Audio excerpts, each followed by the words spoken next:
Welcome to another edition of English Makes No Sense, right here on the English Makes No Sense YouTube channel. Today, we're going to take a look at the two words that are often misused. Bad versus badly. What? Yeah, they're so close and yet so far away. Come on.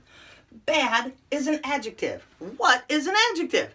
An adjective describes a noun. You know, a person, place, or thing. Got it. Now, I had a bad day. Bad describes my day. Perfect. But I feel bad. I feel bad. Bad describes how I feel. Feel, in this case, is a linking verb and a sensory verb. And so we use bad and not badly, because bad describes the subject. That's I. Got it? I know, a little confusing.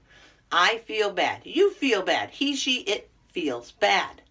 Oh, we don't say badly because this is a linking verb and a sensory verb. It would sound wrong to say I feel badly. You just say I feel bad. Got it? Then, badly is an adverb. An adverb, yeah, it adds to the verb. Gives a little more detail. For example, the team played badly and lost the game. How did they play?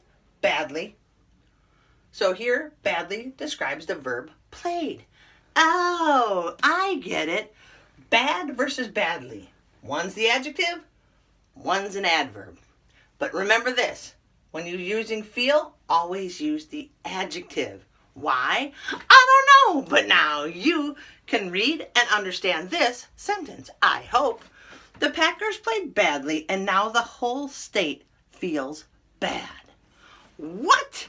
Come on, English. Yeah, it's true. They play badly and we all feel sad. Have a great day, friends. Peace.